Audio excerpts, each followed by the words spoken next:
Can we have a next slide, please? In order to ensure that the webinar runs smoothly, please remain muted throughout the whole meeting. If you would like to raise a question or share your view, please raise a hand and wait until you are asked. Alternatively, you can type your question in chat box.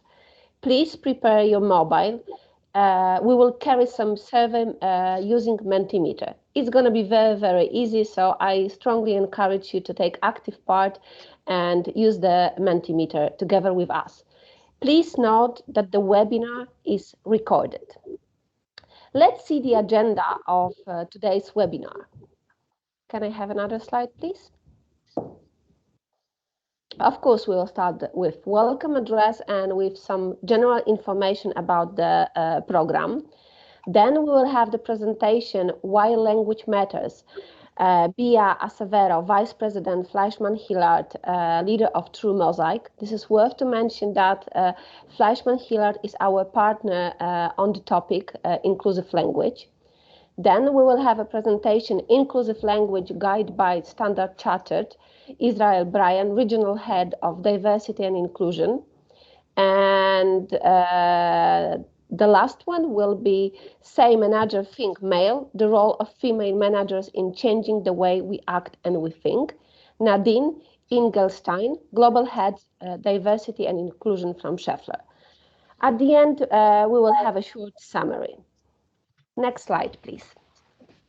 We wouldn't be here if not our program partners. Great appreciation to Platinum Partner, Standard Chartered, and Expertise Partner, NatWest Group. And of course, as I said before, the partner of inclusive language topic is our PR agency, Fleischmann-Hillard. Next slide, please. Working together is a year-round program. Together with you, we manage already to carry out several webinars, podcasts, and to work together on expertise articles on managing culture diversity in the workplace, inclusive recruitment, and equal working conditions and career development. Today, we are meeting to discuss inclusive language. The last topic this year we are planning to work together with you is inclusive employer branding. Next slide, please. Working together, as I said, this is the year-round program. At the end of the year, we are planning to publish the book of best practices.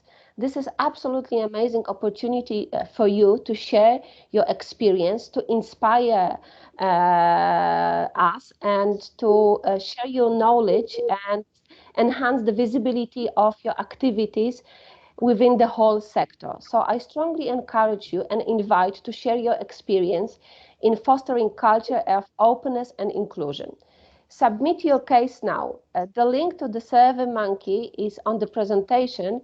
I also ask Joanna to present it in the chat. If you have any questions how to submit your case study, please contact Joanna or myself.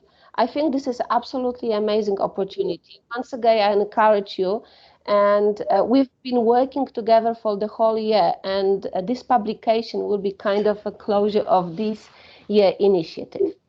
As we are speaking of inclusive language today, I also encourage you to take active part in Live Dictionary, a series of short videos explaining how we and our community understand diversity and inclusion. Tell us what diversity, inclusion, respect, equity, belonging, inclusive language, identity, tolerance mean to you.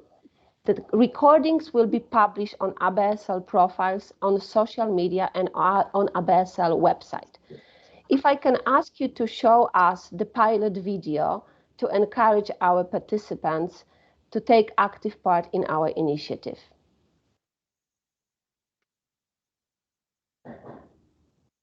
To me, diversity is a range of human differences, which makes it so interesting. To me, inclusion, you allow the voice of everyone in a team to be heard. And together. To be our own selves and still belong. To me, respect is when you treat the same way you want to be treated. You care enough to think about others' feelings. To each other view a fair treatment. Show to guide how to treat everyone.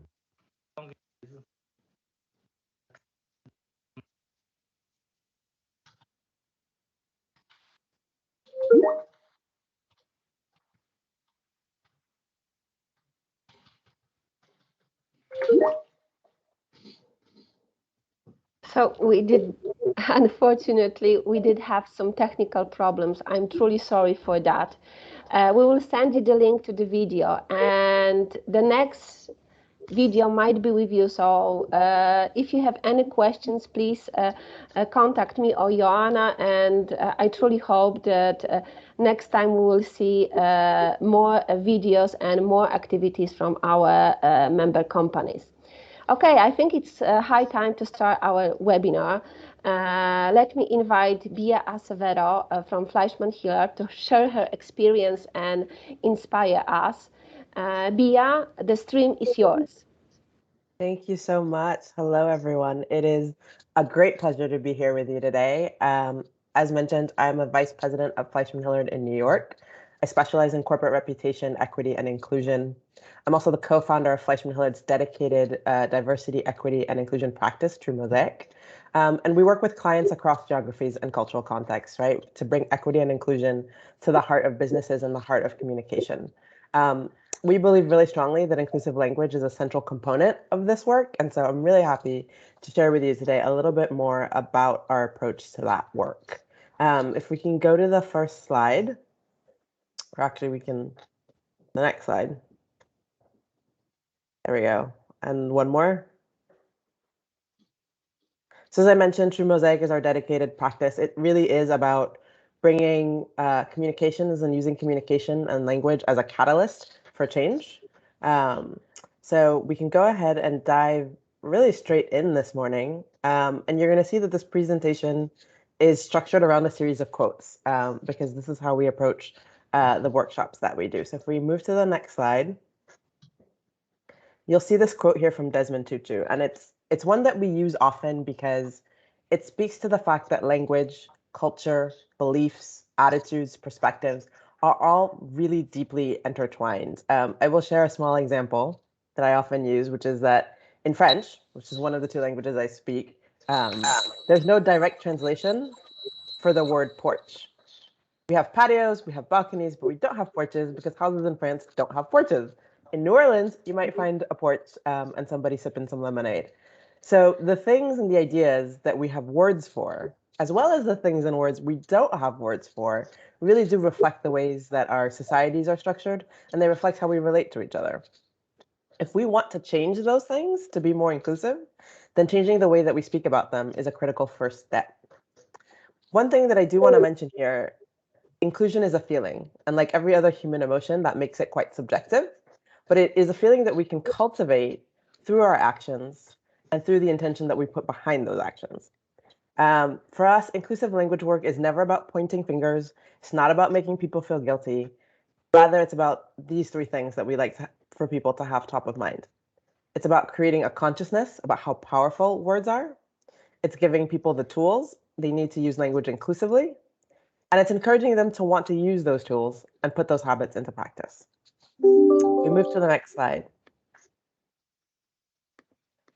Want to get you guys to pull out your mobile phones and go ahead and scan those QR codes. Just talk a little bit about and respond.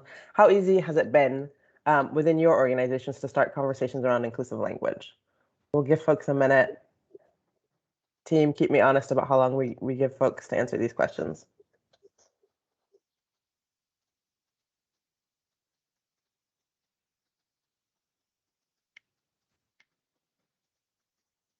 So it's looking like 60-40 split, pretty easy mostly, somewhat hard. It's kind of encouraging. Yeah, but in a couple of places we see that it can be really, really complicated to have these conversations. So if we move to the next slide, we'll talk a little bit more about this. The fact is that language shapes connection. Sorry, I'm just making sure, yep, that we're on the right slide. It shapes connection, it shapes relationships, it shapes our ability to understand ourselves, our ability to understand other people. So it really is, as I said before, one of the most fundamental tools in helping us live and work together. And any effort that aims to advance equity and inclusion and diverse representation has to be grounded in language that facilitates and fosters senses and feelings of inclusion and belonging. And I want to talk a little bit about why that foundation is so key. You can't fight discrimination if you don't have the tools and the words to name it for what it is. You can, and not only to do that, but to describe the harm that it does and the cost of that harm on people, on organizations, on societies. Similarly, it is very hard to pursue equity if you can't articulate what it is or what's needed to achieve it, especially when equity and inclusion, as we know, mean different things in different cultures and different contexts. What it means in Poland is different to what it means in Germany. What it means in France is different to what it means in the United States, right? So inclusive language, from that point of view, helps us to create a shared understanding. And that's what's needed for people to work together towards some of these common goals. When we use language that invites everyone in, as this quote invites us to do, that is when we're able to really leverage the power of multiple perspectives in order to create value and in order to drive change. Move to the next slide. So all of that said, we've talked here for a second about the sort of principle of inclusive language, and that can feel, in some ways, a little bit theoretical. The reality is true that we live in a world that is rife with division at all sorts of levels. And so whether you're looking at one specific community, whether you're looking at one country, or taking in the broader global picture and balance of power, unprecedented polarization has become such a common refrain that it can no longer claim a lack of precedent. In this context, language can be weaponized, and it can be used to create or reinforce conflicts, whether those are social, political, cultural, or otherwise. So talking about inclusive language can sometimes create friction, and we saw that in some of the responses to the poll shortly a moment ago. Something I think we've all become really aware of in the last 18 months, especially during the pandemic, is that what happens outside of the workplace also impacts how we show up in the workplace. And no one is immune to that. So our colleagues, our teams, our clients, our other stakeholders are all working and living in this environment. And like most of us, they're reacting to it from the point of view of their own experiences. What becomes essential in that context is having clarity about what our values are. What do we believe? What are our convictions? Referencing Ibram Kendi's quote that you see on the screen, using that clarity to define language that is consistent, that's stable about who we want to be and how we want to show up in the world is essential. Do we want to be more inclusive, or are we willing to accept a status quo that leaves a lot of people out of the conversation? And believe me, given the work that I do and the clients that I work with, I understand how complex this can be, especially for large organizations. They're operating in multiple markets. There's always that fear of getting it wrong. What happens if we get it wrong? And the very real risk that that carries. So what I say to my clients is, okay, in this context, take it for granted that whatever you do, you're going to get criticized. Somebody will say you've gone too far. Somebody else will say you haven't gone far enough. The more relevant question then becomes, what do you believe is worth being criticized for? And when you've got clarity on that, when there's alignment on that within an organization, you start to be able to make some really practical decisions about how you're going to work through or around some of the barriers that you might face when you're moving forward toward those diversity, equity, and inclusion goals. So if we move to the next slide, I believe we have another poll. Just testing. Why do you think people don't use inclusive language? Is it because it's a hard habit to break? And I know certainly that for me, there are a couple of things that I am actively working to not say anymore. Is it that they generally don't want to? They think it's too associated to political correctness, or is it just too hard? People have been through a lot in the last 18 months, and I think there's a real sense sometimes that people want to break from the work, and that's part of the challenge, right?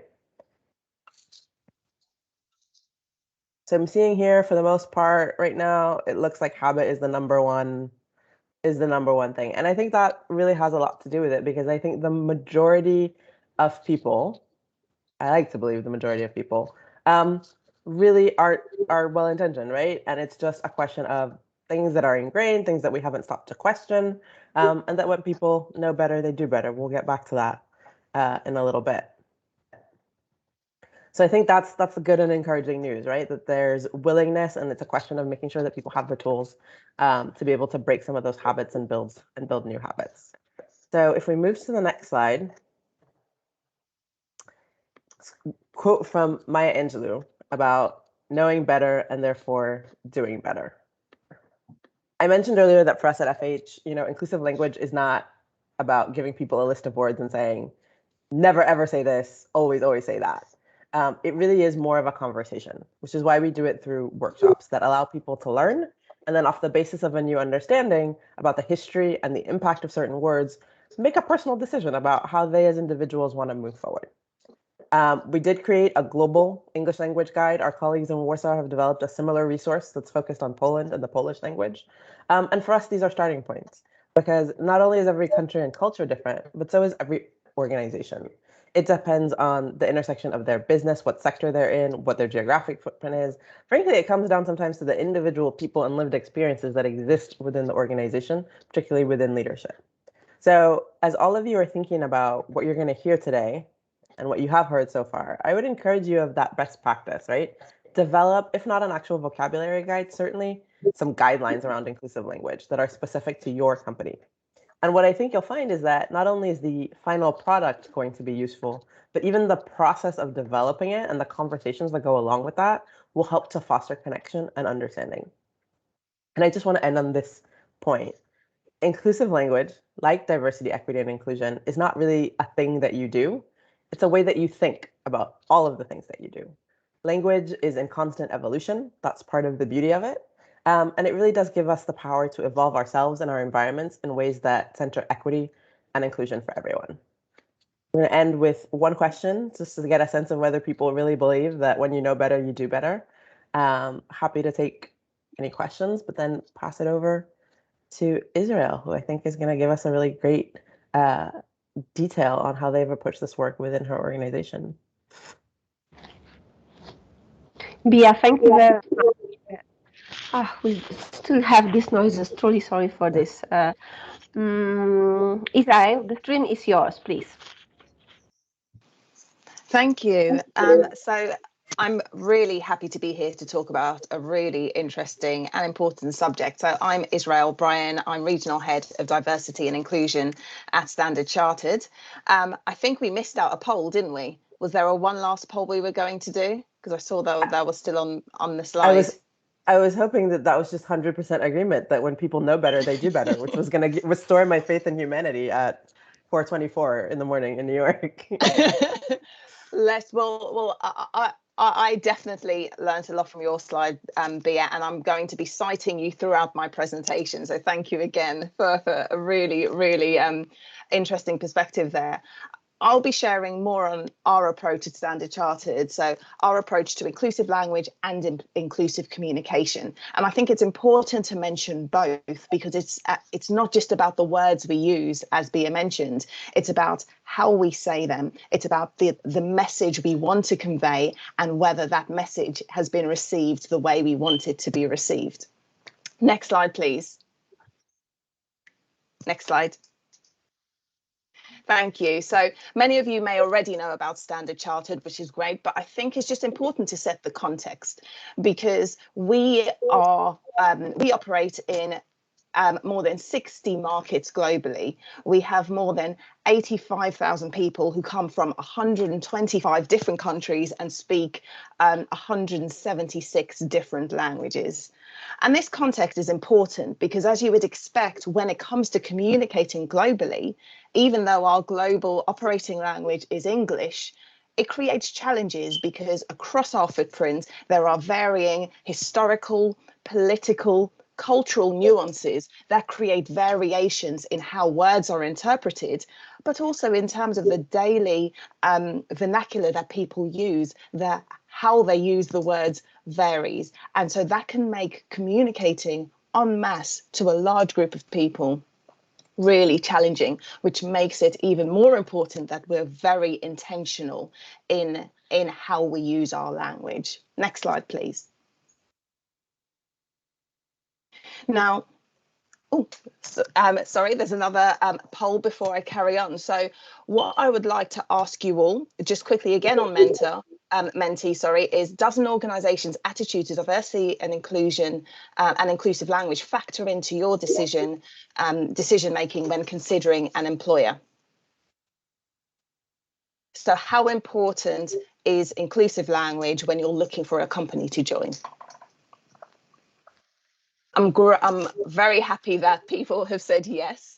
But you know, obviously, when considering a new employer, it may not be everyone's priority. But it seems like the overwhelming majority so far is yes, which is positive to see. So thank you for those that have participated in the poll. I'll wait a few more seconds to see if anyone else wants to share their views. Great. Next slide, please. And it'd be interesting to see from all of you that have joined so far, does your organisation have an inclusive language approach?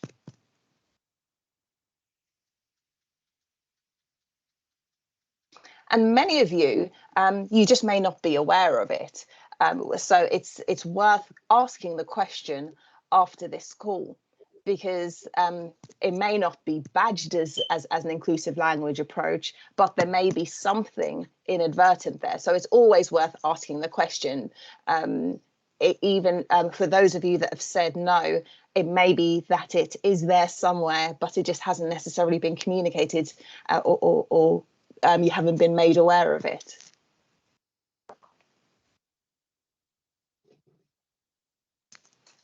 Right. Next slide, please.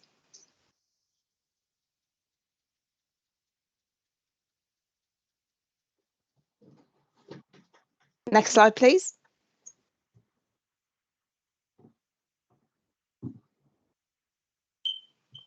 The final poll, I think, in this series is should organisations plan to audit all language and change any words that are deemed to be non-inclusive? And this is an interesting one. And I'm going to be exploring some of this throughout the course of my presentation in a bit. So do we feel that all organisations should do a mass audit to root out any words that are non-inclusive? And I'll be covering how we've approached this, because we've asked ourselves this very question. I won't give any spoilers because there's no real right answers. Different organisations may take a very different approach to this. That's interesting because even though it's still majority yes, it's a lot more balanced than some of the other questions. And as I said, this is a tricky one. And there are things that may work for some that may not work for others. So really interesting to see the split here. Next slide, please. So just before I talk more about our approach, I think it's important, again, as part of the context, our diversity and inclusion strategy is not just internally focused, but it's thinking about how we can embed diversity and inclusion into our products and services, about being the best place to bank, and how we can support our wider communities. And that goes the same with our approach to inclusive language. It aligns holistically to our entire strategy. So it's about how we communicate and engage our workforce, how we communicate and engage our customers, and how we integrate inclusive language into how we communicate and engage with the communities we operate in. And I think for any approach to be successful, it's about embedding it into every part of the business. Next slide, please. And again, when we're thinking of diversity and inclusion and inclusive language, as Bia mentioned earlier, inclusive language permeates every single strand of diversity. I could pretty much talk on an entire webinar just about gender inclusive language or inclusive language pertaining to disability or sexual orientation. You know, today I'm going to be talking across the board more broadly, but it is important to note that all of the individual strands of diversity, inclusion, well-being will have its own series of terms that are inclusive or non-inclusive. And as part of our inclusive guide, we explored all of those different facets. And it's difficult to create an exhaustive list, but I think it is important to note that inclusive language, it covers everything. Next slide, please.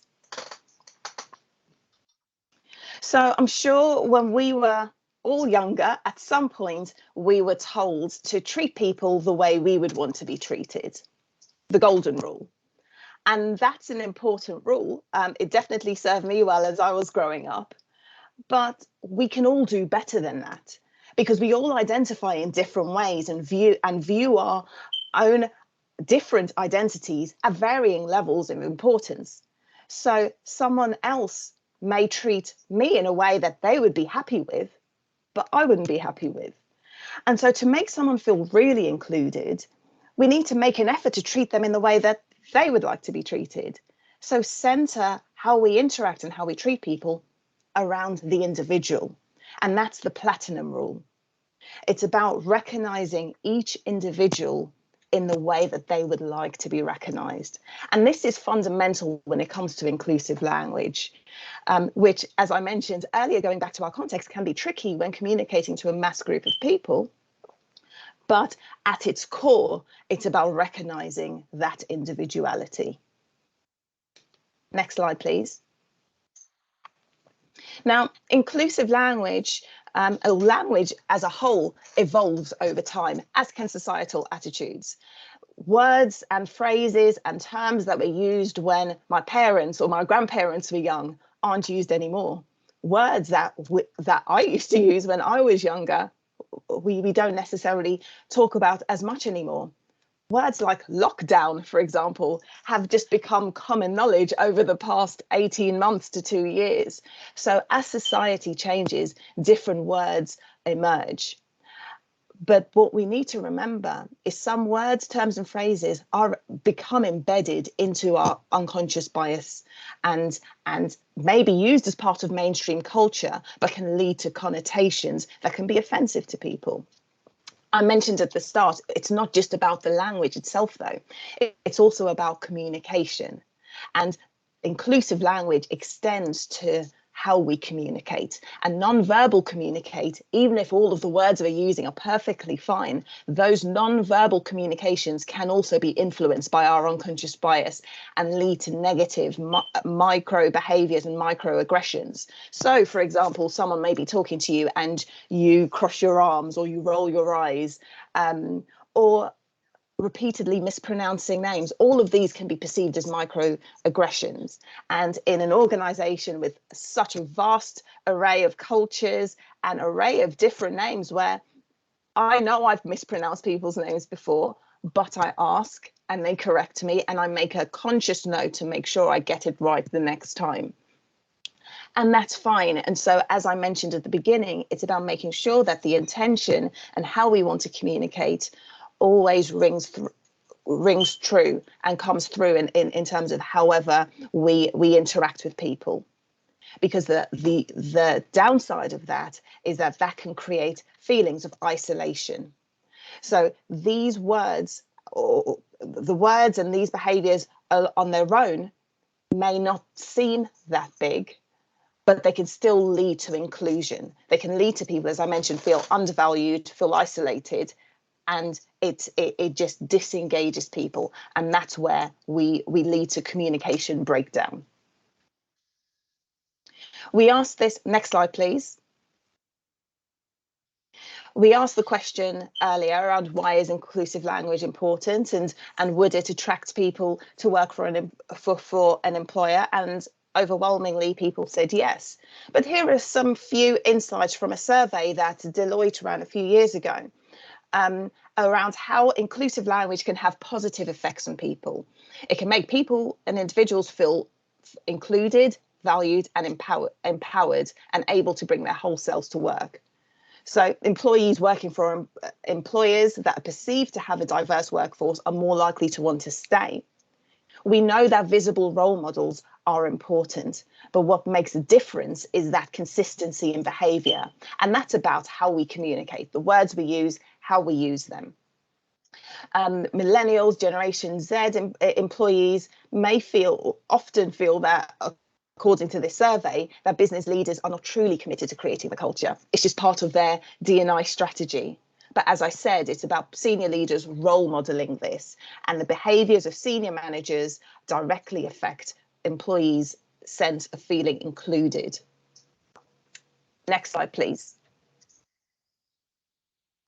So in terms of how we've approached this as Standard Chartered, and Bia mentioned this briefly in her presentation, it's really about creating those core principles. So as we sought to include our directory of inclusive language, we sought best practice from the United Nations, the International Labour Organizations, or global organizations that incorporated some of these cultural nuances. But going back to what I said, it's also about recognizing the needs of the individual. So we asked our employees, we spoke to people, and we engaged colleagues across every single market to make sure we captured some of those local nuances. For us, it's about integrating. The best way to create a sustainable behaviours around inclusion is to integrate it into all of our key processes, and that also includes our products, as I mentioned. So we've embedded our concepts of inclusive language into naming conventions and product nomenclature for our services to clients, for banking products. All of our key global policies now adopt gender neutral language.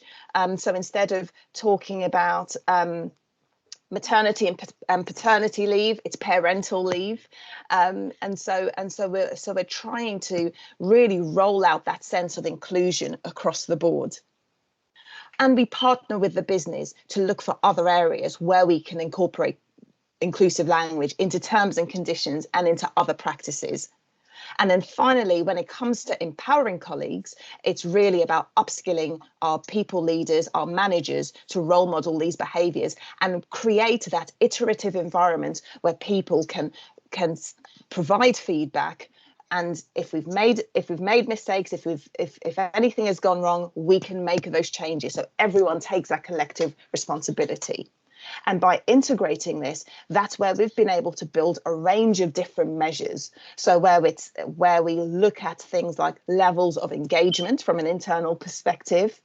Externally, we'll monitor things like our retail brand metrics to see if we're attracting more diverse customers and clients as a result of these changes in approaches.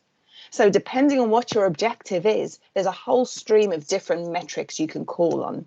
But ultimately, for us, it's about making sure we speak and we engage the widest group of people possible. Next slide, please.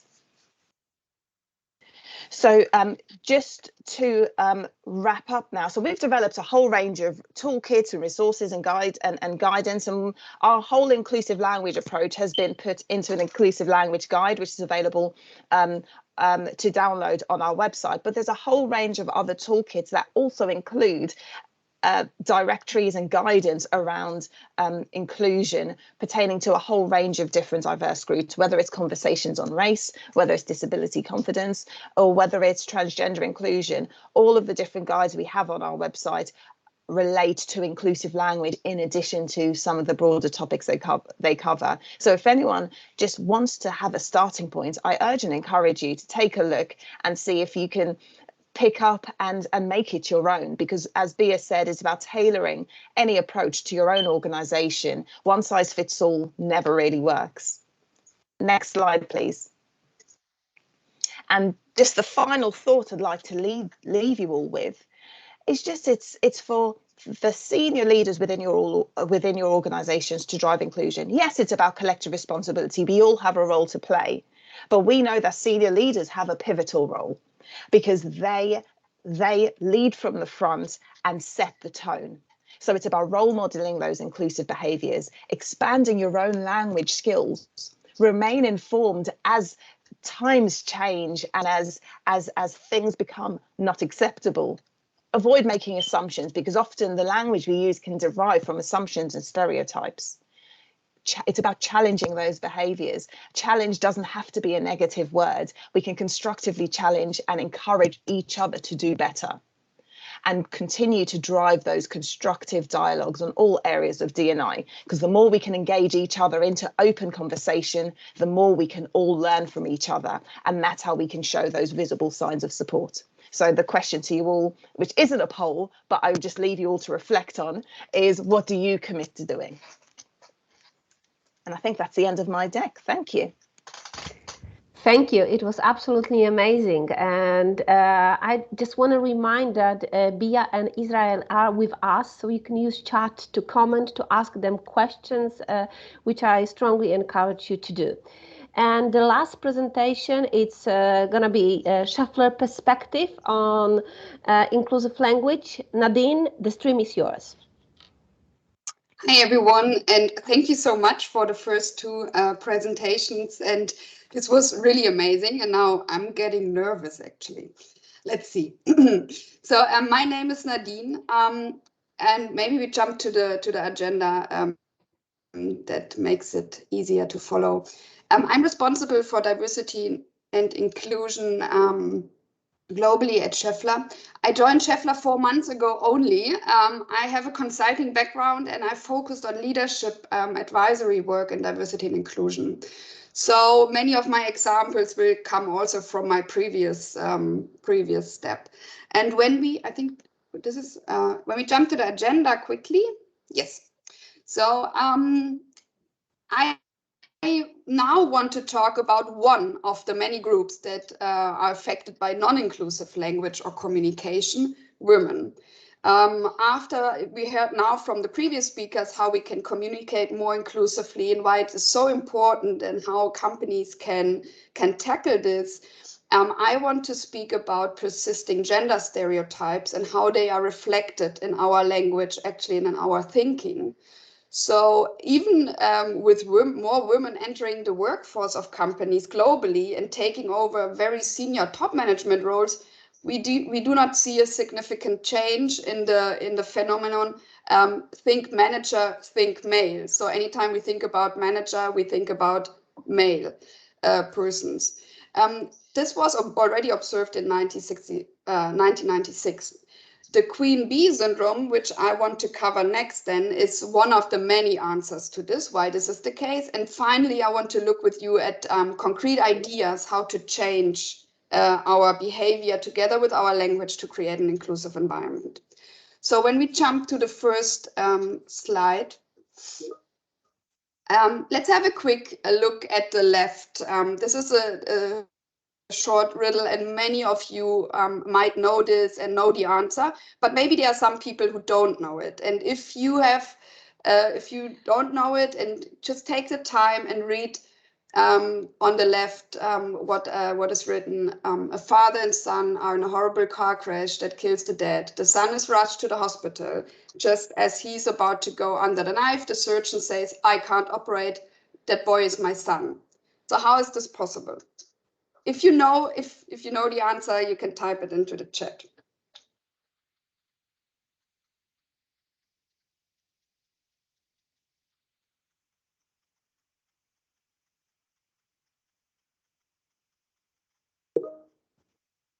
Yes, so here we go. The doctor is the boy's mother. Maybe it was not that tough now because of the topic of today. But what you can see, I wrote this down. We have different numbers for this, but most of the people and even women can't solve it, or they take very long time to get to the point that the surgeon is the mother. And why is this? Our language and thinking is still heavily male dominated, and already in 1949 Simone de Beauvoir showed in her book The Second Sex that women became the others and men became the norm. So over the course of time, it has become established that successful individuals or experts or bosses are typically male. And what does this mean in our everyday life?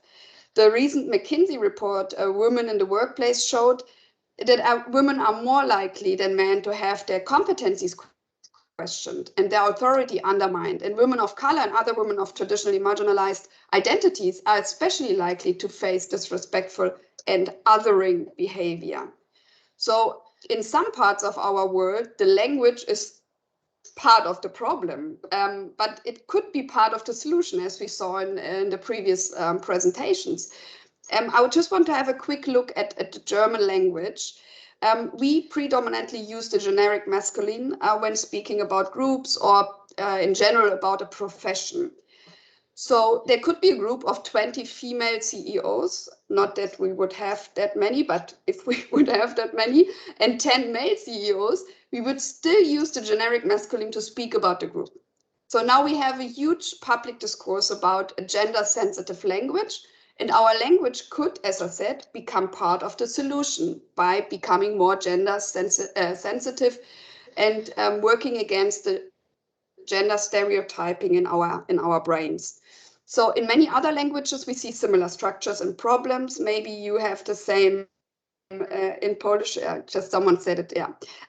But I mean, in Spanish and French and Italian, there are many languages where we see similar problems and structures. And there's a huge counter movement towards the change of our language, especially in Germany.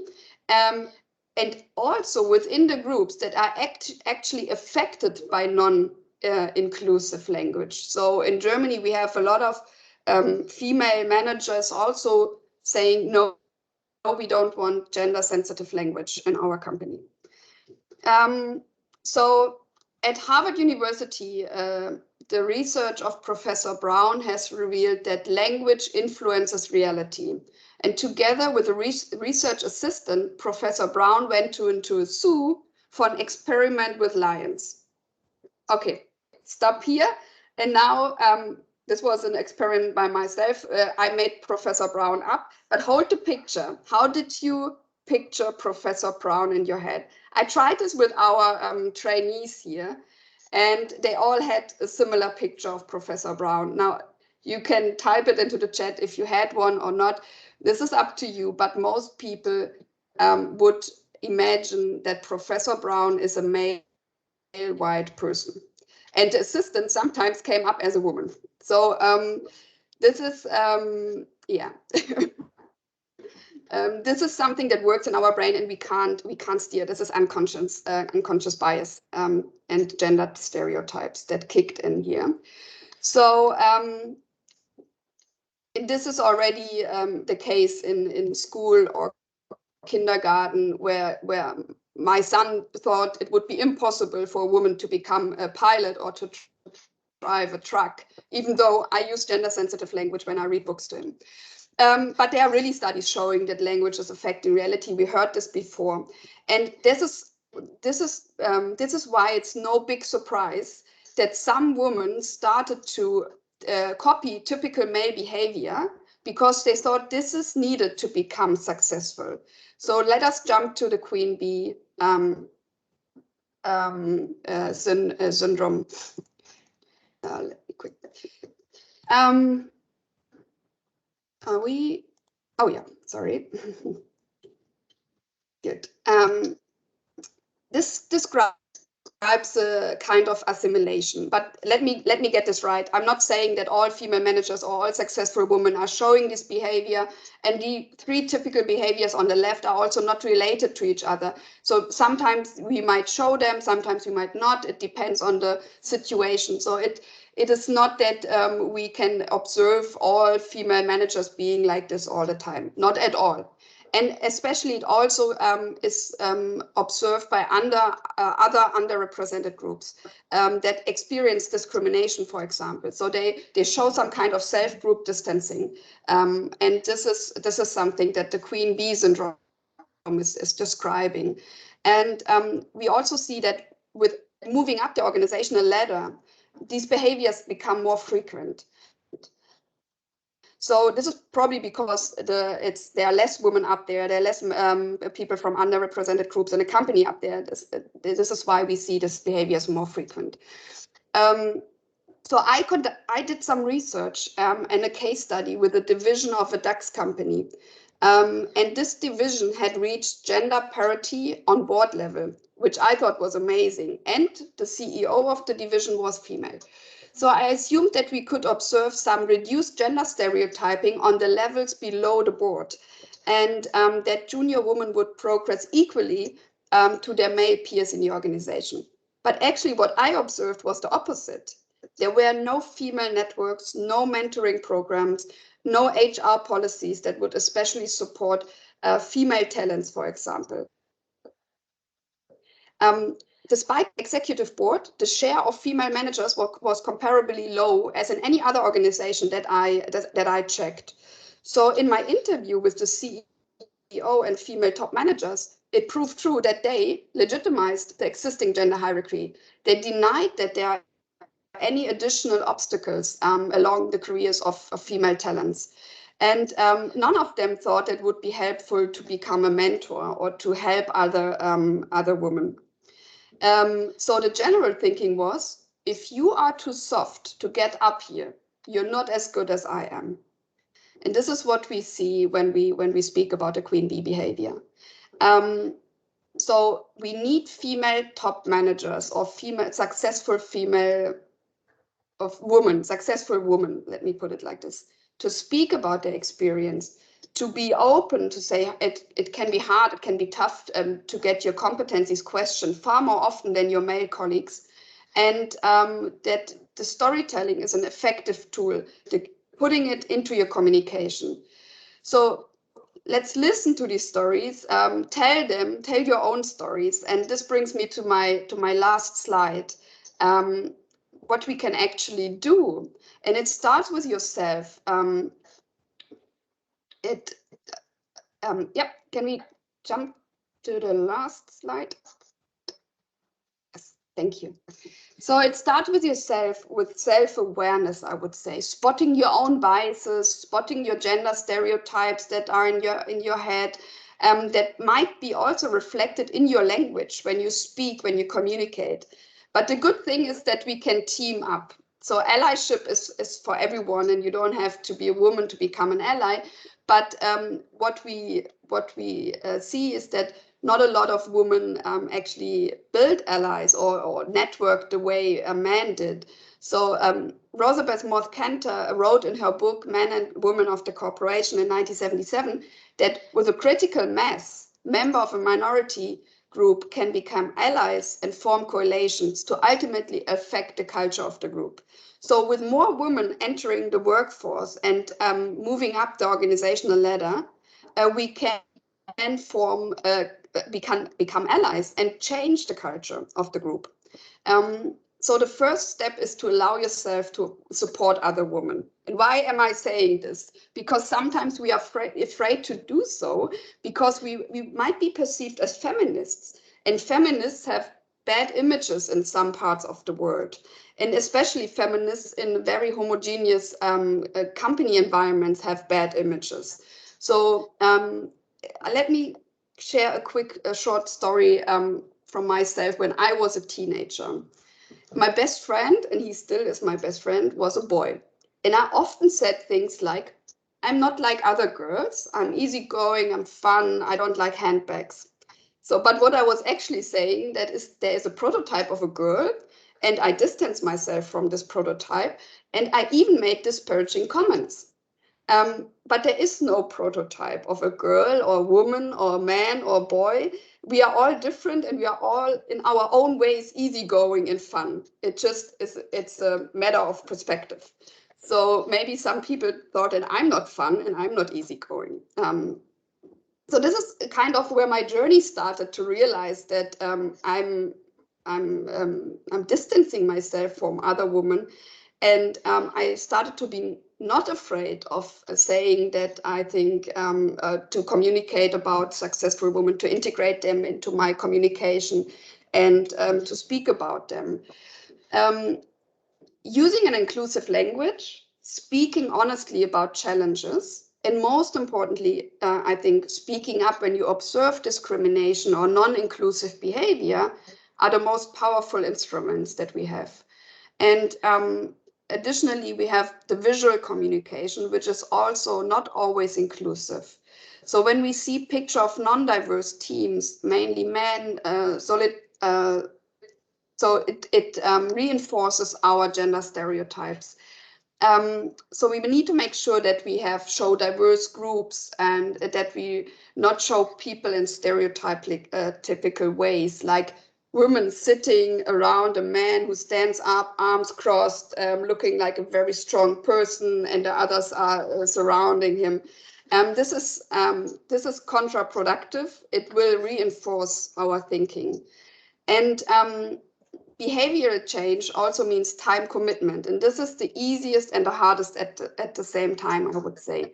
You could become a mentor or coach for other junior women or other marginalized groups. You could act as a role model and join networks. In our daily stress, we often forget to do so, or we think we do not have time and prioritize other things. And this is absolutely relatable. I have the same problems.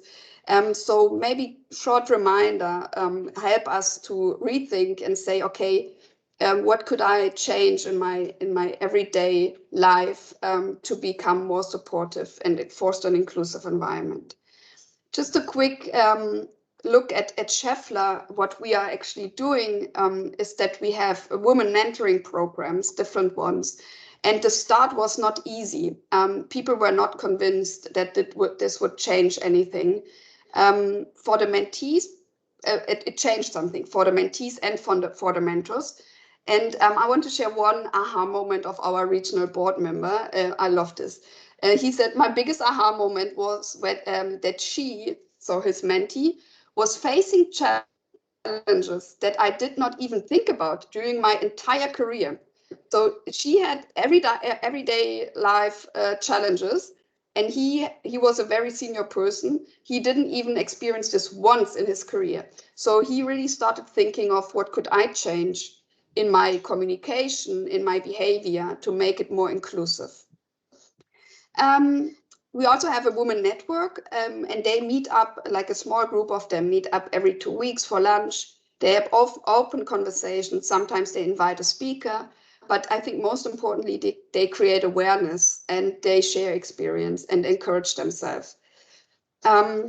So this is something we can do, and any other person then, not just women, as I said in the beginning. And this is how we can move from, say, manager, think male, to say manager, think all. I think this is where we want to end up, with an inclusive language and reduce gender stereotypes. And now I put all my questions at the end. I thought it would make it easy. I'm happy to hear your experience, but we could also have a quick look at Mentimeter, where they should now show up. Or yeah. So maybe, do you regularly experience gender stereotyping or even queen bee behavior at work?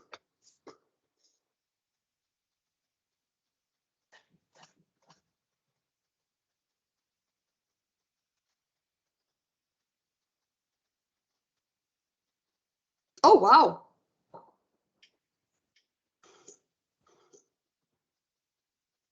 But this is actually,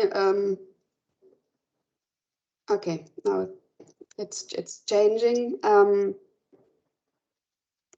think don't know is a good answer, because sometimes we can't even really spot it, because it's so normal at some parts of our everyday life. This is interesting. So should we jump to the next question? Do you feel that female role models, successful women, are well represented in public discourse and the workplace?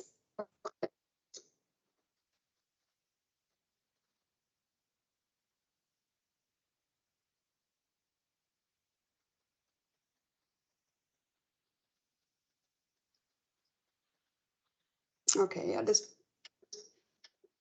seems like a very clear picture on that we need more role models, and should not be afraid to speak about it, actually, to integrate them.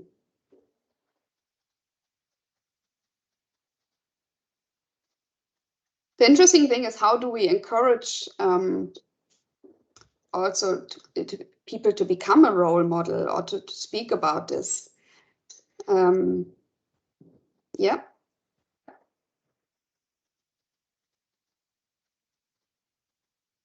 Oh, this is not.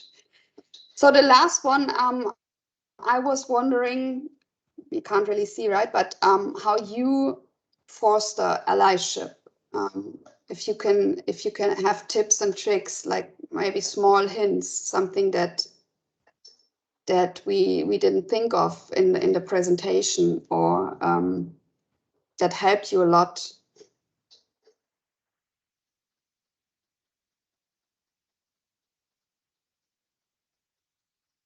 Yeah, I think mentoring is one of the most powerful tools that we have at the moment, where we also have a lot of acceptance in the companies. At least this is my experience in Germany. So mentoring programs are coming like crazy all over the place. And I think this is a very good sign.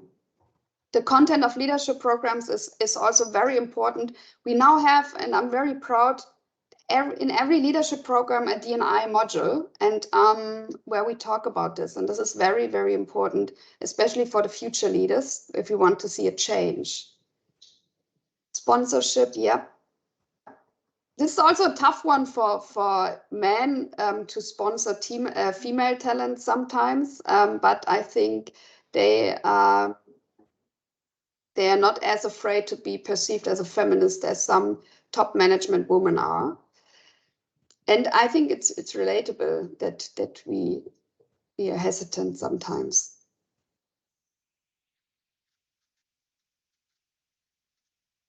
Yeah, inclusive language is a big thing, not fostering competitive behaviors. Yeah.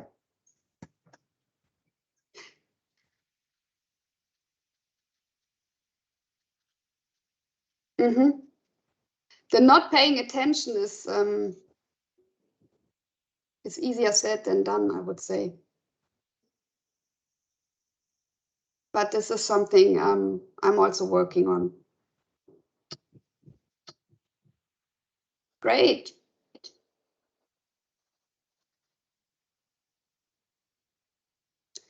Thank you so much. It was from my side walk the talk at the end. I think this is very good and very fitting to the what we have today, inclusive language. Talking about it so that we can use the language actually that is inclusive. Great. Thank you so much. Nadine, thank you very much. Great inspiration, especially in the sector when women representation is so strong. I just want to remind that 51% of our employees are women, and almost 70 companies from 220 member companies are managed by women. So absolutely amazing story for us. Anna Berczyńska, our Vice President for Talents, is today with us. So Anna, would you like to share with us some thoughts on our Working Together initiative, Working Together, Women Together, to sum up Nadine's presentation?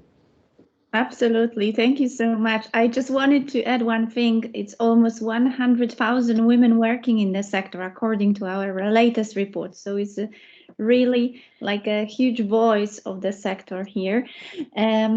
Absolutely. I have my goose skin after listening to you. I'm really inspired, and I really await such moments of enlightenment to hear all the stories and connecting others to have that voice. That's why we also at ABSL with our associated companies kick off quite soon our initiative of Women Together under the Working Together program, and would like to invite women and leadership positions to really reinforce all that we have shared today, and tunnel the voice into, support also women's in the sector that will have impact on every single individual in the sector, whether let it be men or women, to really speak the inclusive language and really walk the talk. So I'm passing my voice back to you, Ivona, now. Anna, thank you. Great appreciation to our speakers. Let me invite you to share the last word. Bia? We can't hear you. of course, it has to happen at least once on a virtual call that somebody is on mute, right? So that was me today. No, thank you guys so much. Thank you all so much for your time today. I think, you know, as we talk about advancing equity and inclusion, this language and communication point is so essential. And I think what I would encourage everyone to do is really think about communications as a catalyst for change. I mean, I really do believe that. I think we're in a moment where people are paying attention more so than ever to the way that we have these conversations. And I think that is an essential part of how we move forward. So I hope that this has been not only inspiring, but also practical, and that people are going back out into the world and adopting new behaviors and new mindsets. Israel? Thank Are you. still- Yes, I'm still here. I think it's been a fantastic discussion, and I think my last word will be we're all here to learn from each other. No one is an expert, so engage in the conversation. Don't be scared of making mistakes, and don't let fear be a barrier to communicating. So as long as we go with the right intentions, there's always a path forward. Thank you. Thank you. And Nadine? Yes, thank you so much for having me. And I think we can team up, and it doesn't matter what kind of gender, where group we belong to, what we think our identity is. We are all in the same boat, and we are all different. And I think this is the way forward. And let's communicate, people.